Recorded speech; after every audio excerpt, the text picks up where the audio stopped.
السلام علیکم ورحمۃ اللہ وبرکاتہ۔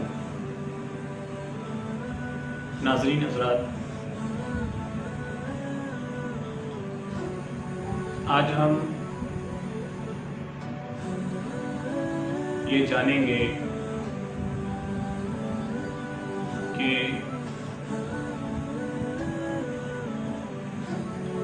ہمارے درمیان سے گزرتا ہوا یہ ماہ مبارک جسے ہم رجب المرجب کے نام سے جانتے اور پہچانتے ہیں، یہ اسلامی مہینوں کا 7واں مہینہ ہے اور اس مہینے کی بہت ہی فضیلتیں اور برکتیں احادیث کریمہ میں آئی ہیں۔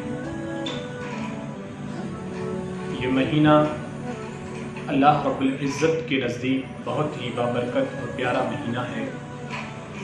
اسی مہینے کی 27ویں تاریخ کو اللہ رب العزت نے اپنے پیارے حبیب صاحب الاولاد سیاح لامکان حضرت محمد مصطفیٰ صلی اللہ علیہ وآلہ وسلم کو فرش زمین سے عرش اعظم پر بلایا اور اپنے دید سے انہیں نوازا اور بہت سے انعام و اکرامات سے ہمارے اور آپ کے نبی صلی اللہ علیہ وآلہ وسلم کو عطا فرمائے اور بہت سے تحفے امت کے لیے بھی اللہ رب العزت نے اپنے محبوب کو عطا فرمائے۔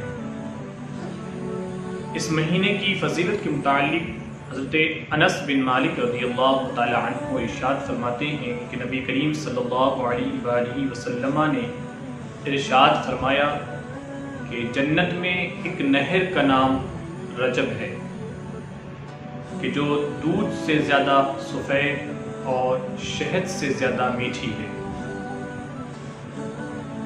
جو کوئی رجب المرجب کے روزے رکھے گا تو اللہ رب العزت اسے اس نہر سے سیراب کرے گا، یعنی رجب کے مہینے میں جو اللہ کا بندہ روزے رکھتا ہے تو اللہ تعالیٰ اس رجب نہر جو شہد سے زیادہ میٹھی ہے، اللہ تعالیٰ اس بندے کو اس سے سیراب فرمائے گا۔ نبی کریم صلی اللہ علیہ وآلہ وسلم کا ارشاد ہے کہ رجب کی فضیلت باقی مہینوں پر اس طرح ہے کہ جیسی میری فضیلت دیگر انبیاء کرام علیہم السلام پر ہے، اور رمضان المبارکہ کی فضیلت دوسرے مہینوں پر اس طرح ہے کہ جس طرح اللہ رب العزت کی فضیلت بندوں پر ہے۔ اتنی بڑی فضیلت آئی ہے اس رجب المرجب کی۔ ایک اور مقام پہ آقا دو جہاں صلی اللہ علیہ وآلہ وسلم ارشاد فرماتے ہیں کہ رجب المرجب بڑا ہی برکتوں اور عظمتوں والا مہینہ ہے کہ جس میں نیکیوں کا ثواب دگنا کر دیا جاتا ہے۔ جو شخص رجب کا ایک دن کا روزہ رکھے گا تو گویا اس نے سال بھر کے روزے رکھے۔ سبحان اللہ، اللہ کے رسول فرماتے ہیں جس نے رجب کے ایک دن کا روزہ رکھا گویا کہ اس نے پورے سال روزوں میں گزارے اور روزے رکھے۔ اسی مہینے کی 27ویں تاریخ 27ویں رجب المرجب کے روز کی بڑی فضیلتیں آئی ہیں۔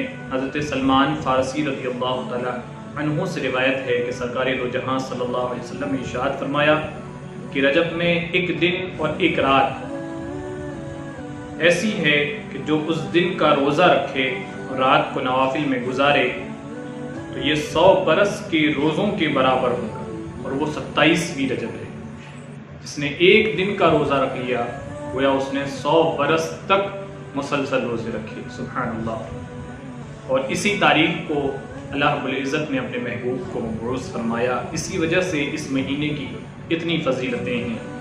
حضرت انس رضی اللہ تعالیٰ عنہ روایت کرتے ہیں کہ نبی کریم صلی اللہ علیہ وآلہ وسلم نے ارشاد فرمایا کہ 27ویں رات میں عبادت کرنے والوں کو 100 سال کی عبادت کا اللہ رب العزت ثواب عطا فرماتا ہے۔ جو شب معراج کی روز 27ویں کے روز عبادت میں گزارتا ہے تو اللہ تعالیٰ اسے 100 سال کی عبادت کا ثواب دیتا ہے۔ سبحان اللہ، اتنی بڑی فضیلت اور برکتیں اس ماہ مبارک کی آئی ہیں۔ اس ماہ مبارک کی 27ویں رات، جسے ہم شب معراج کے نام سے جانتے اور پہچانتے ہیں، اس رات کی بہت ساری فضائل ہیں۔ اس رات کو عبادت میں گزارنا گویا 100 سال کی عبادتوں کا ثواب حاصل کرنا ہے۔ اس رات میں آپ مختلف طرح سے عبادتیں کر کے گزار سکتے ہیں، جس طرح چاہے نوافل اللہ کی بارگاہ میں ادا کر سکتے ہیں۔ کچھ اس طرح سمجھیے کہ 12 رکعت آپ نے نماز پڑھنی ہے اور ہر 2 رکعت کے بعد آپ کو سلام پھیرنی ہے۔ یہ کچھ مخصوص نوافل کا ذکر میں آپ کے سامنے کر رہا ہوں۔ ویسے تو آپ جیسی نوافل ادا کرنا چاہیں نفلی نمازیں پڑھ سکتے ہیں، لیکن کچھ مخصوص نوافل جو اس رات میں ادا کی جاتی ہیں ان کے بارے میں آپ کو بتانے جا رہا ہوں کہ 12 رکعت آپ کو پڑھنی ہے، اور اس انداز میں پڑھنی ہے کہ 2 رکعت کر کے پڑھیں۔ ہر رکعت میں سورہ فاتحہ کے بعد کوئی بھی قرآن کریم کی کسی بھی سورت کی تلاوت کریں، کوئی بھی سورت آپ پڑھیں، اور پڑھنے کے بعد جب آپ 12 رکعت کو مکمل کر لیں، 12 رکعت پوری پڑھ لیں، اس کے بعد آپ کو 100 مرتبہ یہ تسبیح پڑھنی ہے۔ یعنی 12 رکعت نماز ختم کر چکے ہیں، اس کے بعد آپ کو بیٹھ کر 100 بار یہ تسبیح پڑھنی ہے۔ وہ تسبیح یہ ہے: سبحان اللہ والحمد للہ ولا الہ الا اللہ واللہ اکبر۔ ایک بار پھر یہ تسبیح سن لیں: سبحان اللہ والحمد للہ ولا الہ الا اللہ واللہ اکبر۔ یہ آپ نے 100 بار پڑھنا ہے۔ پھر 100 مرتبہ آپ نے استغفر اللہ پڑھنا ہے، 100 مرتبہ استغفر اللہ پڑھنا ہے۔ پھر 100 مرتبہ آپ نے درود شریف پڑھنا ہے، اور 100 مرتبہ درود شریف پڑھنے کے بعد یاد رہے پہلے 100 مرتبہ سبحان اللہ والحمد للہ ولا الہ الا اللہ واللہ اکبر۔ پھر 100 مرتبہ آپ نے استغفر اللہ پڑھنا ہے، پھر 100 مرتبہ آپ نے درود شریف پڑھنا ہے، اور یہ پڑھنے کے بعد آپ کی دنیاوی یا آخری جو بھی تمنائیں ہیں آپ رب کی بارگاہ میں اسے دعا میں مانگیں۔ انشاءاللہ تعالی آپ کی مراد اللہ رب العزت ضرور پوری فرمائے گا۔ صبح کو روزہ بھی رکھیں، اور اس بات کا خیال رہے کہ آپ کی دعا میں کوئی بھی گناہ شامل نہ ہو، یہ اس کے لیے شرط ہے۔ یعنی آپ کوئی ایسی دعا نہ کریں کہ جس میں گناہ شریک ہو۔ ایک اور نماز ہے، 4 رکعت آپ نے پڑھنی ہے، اور ان 4 رکعت نوافل میں ہر رکعت میں ایک بار سورہ فاتحہ کی تلاوت کرنی ہے۔ ہر رکعت میں ایک بار سورہ فاتحہ کی تلاوت کرنی ہے، اور ایک مرتبہ آپ نے قل اعوذ برب الفلق اور قل اعوذ برب الناس، یہ دونوں صورتیں ایک بار پڑھنی ہے۔ ایک بار سورہ فاتحہ، ایک بار قل اعوذ برب الفلق، اور ایک بار قل اعوذ برب الناس۔ پھر آپ نے 3 مرتبہ سورہ قدر، انا انزلناہ فی لیلۃ القدر، سورہ قدر کی 3 مرتبہ آپ نے تلاوت کرنی ہے، اور پھر اس کے بعد 50 مرتبہ آپ نے سورہ اخلاص یعنی کہ قل هو اللہ احد کی تلاوت کرنی ہے۔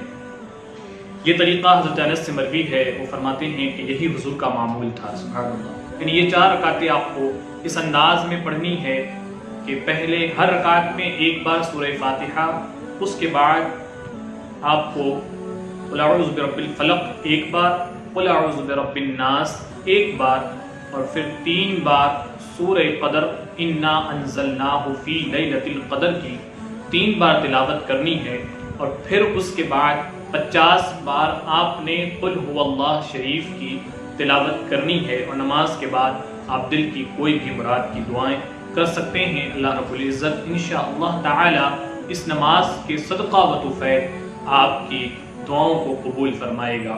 تو اس رات کو نوافل پڑھ کر گزاریں، اور صبح کو روزہ رکھیں، انشاءاللہ تعالی اس ایک رات کی عبادت اور روزے کے عوض میں اللہ 100 سال کی عبادتوں کا ثواب عطا فرمائے گا۔